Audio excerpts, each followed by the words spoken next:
Aujourd'hui dans le price du Bitcoin Price, j'ai détecté des gros montants qui se préparent à bouger sur Binance, invisibles pour ceux qui regardent le Action Price, mais pas invisibles pour les crypto-sauces qui sont à l'affût des data on-chain. Quel montant? Est-ce que c'est long ou short? Est-ce que c'est bon ou mauvais? Tout ça sera plus clair d'ici peu. On verra les zones majeures qui sont basées sur les clôtures des semaines précédentes et mois précédents, l'order book, l'importance de l'open interest, est-ce que l'alt season peut enfin commencer, mes trades et investissements, résumons tout ça.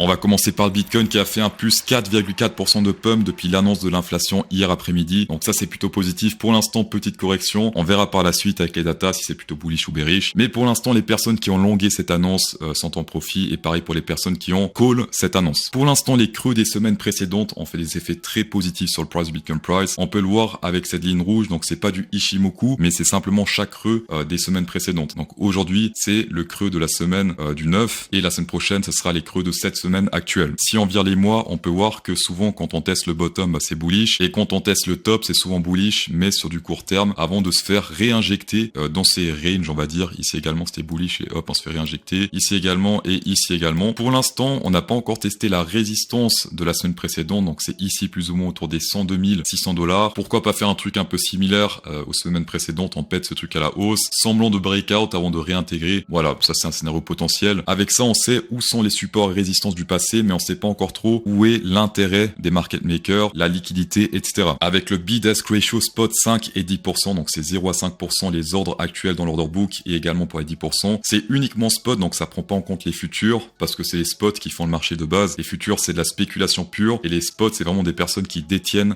des bitcoins. Donc selon moi, c'est plus intéressant. Et on peut le voir ici, on a quitté cette zone d'accumulation, donc tout ça c'est de l'accumulation. Il y avait plus d'ordres acheteurs que vendeurs. Ici pareil chez les 10%, et depuis le 14 janvier à 8h, on a quitté cette zone d'accumulation. Donc c'était plus ou moins dans ce mini range, dans cette zone. Est-ce que quand il y a plus de vendeurs que d'acheteurs, c'est forcément bearish? Oui et non. Oui, dans le sens où à chaque fois qu'on se retourne de manière bearish, on est souvent dans le rouge, comme dans cette zone-là, etc. Mais on peut très bien monter durant pas mal de temps. Par exemple, ici on était dans le rouge, et on a quand même fait par la suite, par exemple dans cette zone-là, on est rentré plus ou moins à partir de là dans le rouge, on a quand même fait un plus 13%. Donc selon moi, ces zones-là, c'est plus intéressant quand c'est des zones de recharge plutôt que des zones de vente, avis perso. On va passer sur le Discord Underground, des datas pour lesquelles vous payez normalement 1200 $ d'abonnement par an. Sur Discord Underground, c'est totalement gratuit. Là, on est sur Binance, Bybit et BitMEX, tout ce qui est liquidation potentielle. Si on va côté droite avec le prix actuel plus ou moins ici, on peut voir qu'on a pris pas mal de thunes ici autour des 100 000 $. Plus c'est jaune, plus il y a d'argent, et plus c'est vert, enfin, il y a également de l'argent, mais moins que quand c'est jaune. Mais attention, là, c'est filtré, on est sur du 1 milliard et plus d'après mes souvenirs. Ouais, c'est plus ou moins 1 milliard et plus. Donc, tous les ordres là que vous voyez là, même si c'est très clair, eh bien, ça reste des ordres énormes. Donc là, pour l'instant, on est sur du 100 000, 95 000, un entre-deux serait 97 500 plus ou moins avec un petit truc à la baisse. 95 000 $ également pas mal d'intérêt, mais ensuite plus grand chose, d'accord? Au nord, c'est très intéressant jusqu'à environ 103 000 $, presque 104 000 $. Au sud, c'est 95 000, mais clairement, selon moi, pour l'instant, plus intéressant au nord, avis perso. Si on prend en compte uniquement Binance, on peut voir qu'autour des 103 000 $, en effet, on a pas mal de rouge, donc beaucoup de liquidation potentielle. Au sud également, alors c'est rempli, mais c'est du vert, d'accord? C'est moins important qu'au nord. Jusqu'à 93 000 $, pas mal de vert, mais au nord également, on est rempli de vert, donc s'il y a un des deux côtés à prendre, selon moi, c'est au nord. Pourquoi pas prendre ici également ces petites zones-là? On est proche, donc autant les prendre jusqu'à environ 98 000, 97 500. Un graphique un petit peu expérimental, mais quand même très intéressant, c'est le net taker volume. Donc c'est les gens qui rentrent directement au prix actuel dans le Bitcoin, qui achètent au prix actuel ou qui vendent au prix actuel. Plus c'est vert, plus ils achètent, plus c'est rouge, plus ils vendent. Et j'ai remarqué que souvent quand on fait des pics au-dessus des 50 millions, donc cette ligne grise, on peut voir que ici par exemple, on a fait un petit dump par la suite, voire une consolidation. Ici également, on a pété légèrement la hausse, on a fait une petite consolidation. Ici, on peut voir que le sentiment était extrêmement bearish. Il y a des gros qui ont vendu dans cette zone-là autour des 96 000. Et ensuite, le prix est descendu quand même jusqu'à 91 000 $. Donc les premiers, ils avaient raison, mais les derniers, en tout cas, eux, c'était un peu en PLS parce que après, le prix est remonté. Tout ça pour dire que pour l'instant, j'ai l'impression quand on fait des gros pics à la hausse, comme par exemple ici, c'est intéressant de chercher un peu de la contre-tendance. Par exemple ici, il fallait shorter. Et pareil, quand on fait des gros pics à la baisse, alors là, c'était pas l'endroit idéal, mais un petit peu plus tard ici, fallait racheter pour aller 10 fois plus haut. Pareil dans cette zone-là, gros pic à la baisse. Les personnes qui ont trouvé une bonne entrée dans cette zone se font beaucoup d'une en ce moment. Et pour l'instant, on a fait un nouveau gros pic bullish ici à la hausse. C'est pour ça que pour l'instant, je dis que c'est expérimental, puisque aujourd'hui, c'était hier soir, je crois, on a pété les 100 000 $ à la hausse. Donc, on a fait un gros pump depuis. Je pense que je vais suivre cet indicateur, notamment pour les scalps. Ici, quand c'était rouge, par exemple, souvent, c'était des zones d'achat, même pour du court terme. Là, fallait acheter. Ici également, au scalping, là également. Là, c'était un petit peu borderline. Mais sinon, par exemple, dans cette zone-là également, fallait acheter. Ici également, fallait acheter, etc.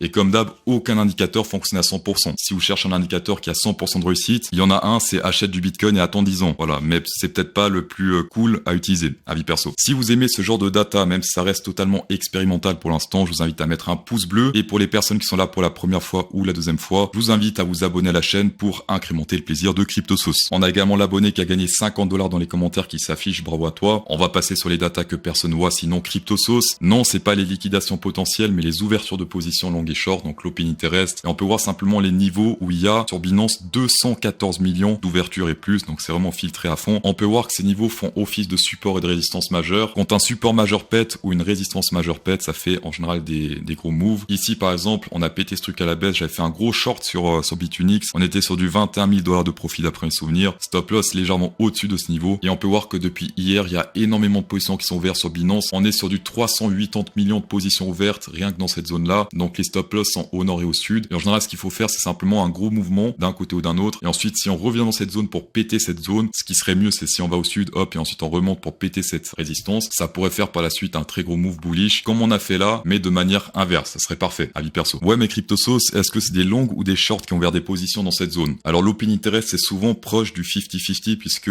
sinon ça crée un déséquilibre long-short, ce qui n'est pas le but. Donc quand il y a beaucoup d'ouverture d'open interest, en général c'est vraiment un mélange plus ou moins du 50-50. Avant on a vu qu'on était sur du 370 millions d'open interest et là sur ce graphique c'est uniquement les shorts et on est sur du 200 millions de shorts. Donc on est sur un petit peu plus que 50% de shorts par rapport aux longues. Pour l'instant historiquement sur ce graphique ça c'est que du backtest. On peut voir que les shorts avaient rarement raison. Ici pas mal de shorters, on a pumpé ici également. Ici également ils sont rentrés en masse, ils se sont dit ça y est, on va se retourner dans cette zone là, hop on a pumpé pour liquider tout le monde. Là c'est uniquement, je rappelle, les ouvertures et non pas les fermetures. Ici c'est une des rares zones où ils avaient raison parce qu'ils ont shorté dans cette zone là avant de bien se péter la gueule. Là ils ont shorté, on est monté, là ils ont shorté. Ils ont encore shorté, c'était ici, c'était le 15 janvier donc c'était hier et un short de plus après le pump. Et ce qui est très intéressant, regardez ici, c'est qu'on est devenu jaune, c'était aujourd'hui puisque hier c'était encore vert, on peut le voir ici 200 millions et hier c'était 188 millions. Donc il y a encore plus de shorters qui sont entrés dans le game. Où sommes-nous niveau alt season? Est-ce que c'est bon, sommes-nous partis pour la alt season 2025 ou est-ce que c'est un P foireux comme on l'a fait plein de fois par la suite? Alors c'est vrai que émotionnellement on a fait plein de P foireux, mais graphiquement pour l'instant on est clairement sur une confirmation de début de alt season avec des points de faiblesse ici puisqu'on avait un gros support ascendant qui date de 2023. On l'a pété à la baisse avec une sorte de fake out, un retest, deux retests et pour l'instant 3 retests et chaque retest a mené à une sorte de rebond à la baisse ici une fois, deux fois et pour l'instant on dirait également 3 fois. Donc graphique très intéressant à surveiller. En plus de ça on va potentiellement faire attention à une sorte de head and shoulders. Alors ça c'est je pense la pire des patterns qui existent. Souvent c'est vraiment piégeux. Comme on l'a vu il y a quelques jours sur le Bitcoin. Non en fait ce head and shoulders il est extrêmement moche. Là ça veut rien dire ce pic là. C'est pas... on s'en fout. En fait on s'en fout. Ignorons le head and shoulders. Simplement ici gros support qui a pété à la baisse, 3 retests. C'est le seul truc qu'il faut retenir pour l'instant. Pourquoi CryptoSauce a prédit depuis décembre cette fameuse alt season pour le premier trimestre, deuxième trimestre 2025? Eh bien c'est plutôt simple puisque le post-halving se répète. 2020 c'était halving. Janvier 2021 on s'est bien pété la gueule durant tout le premier trimestre jusqu'à mai plus ou moins c'était une grosse alt season. 2016 également c'était le halving. Ensuite on s'est fait en 2017 janvier un petit peu chier sur la dominance et c'était à partir de mars qu'on s'est vraiment pété la gueule et donc on est passé en alt season. À propos alt season, altcoin, il y en a pas mal qui sont en train de pumper depuis hier, même depuis 2-3 jours. Mon coin fétiche, c'est le ING, puisqu'il a pas mal corrigé depuis 2024. Donc ça fait un an qu'on fait des creux plus bas. Là, on a corrigé de plus de 50%, puisqu'on était sur du 52 $ et on est passé sur du 16, enfin vraiment très bas. Le scénario que j'ai partagé en public le 4 janvier, c'était ça. Accumulation dans la zone verte, premier TP dans la zone rouge. Et ici, je m'attendais à une sorte de rebond plus ou moins dans cette zone de volume. Donc c'est autour des 23-24 $. On va voir l'évolution du graphique. Ça, c'était le 4 janvier. On va checker l'évolution du graphique. Et là, c'est juste magnifique. Regardez ça. C'était dans cette zone-là où il y a la souris que j'ai partagé ce graphique. Donc, je m'attendais à une sorte de rebond sur le nord. Hop, on reteste le bottom. Le bottom de la courbe gigantesque. D'accord? On a rebondi pile poil sur cette courbe avec une tige légèrement plus basse. C'est pour ça que je dis, il faut toujours trader les clôtures et non pas les tiges. On a rechargé autour des 19 $ avec les VIP. J'ai mis 60 000 $ dans le ING en spot, puisque c'est du long terme. Et pour l'instant, je suis sur du 70 262 $. On a fait un plus 10 000 en quelques jours. C'est juste énorme. Ça, c'est ce qui concerne le ING pour les personnes qui souhaitent que je shake un autre coin. Si vous avez un coin fétiche et vous dites, CryptoSauce, t'en penses quoi? Mettez-le simplement dans les commentaires. Il vous reste encore 3 mois pour farmer le Bitcoin en argent ou en or. En ayant tradé 700K sur Bitunix avec le lien en description. 12% de rabais pour les personnes qui passent avec le lien en description. Pour rappel, normalement, c'est 10% de rabais, mais là, c'est 12%, donc profitez-en. Et parmi les abonnés CryptoSauce, il y aura une personne au hasard qui recevra un Bitcoin en or au lieu d'un Bitcoin en argent d'une valeur de environ 2800 $. Pour les personnes qui ont réussi à farmer leur Bitcoin en or ou en argent, argent, vous recevrez un email du compte officiel de Bitunix, donc pas de Bitunix officiel 1, 2, 3, d'accord, ça marche pas. Ça sera autour du 12 du 4 2025 afin de recevoir une réplique du Bitcoin en argent ou en or chez toi. Ça reste un petit trophée de trading physique plutôt stylé. C'est mieux selon moi que de recevoir des bonus $10, $30, etc. Même si vous pouvez choper également ces bonus-là, si vous le souhaitez. Dans tous les cas, merci d'avoir checké cette vidéo, ça fait extrêmement plaisir. Insérez un pouce bleu dans cette vidéo pour incrémenter encore plus le plaisir et bonne soirée.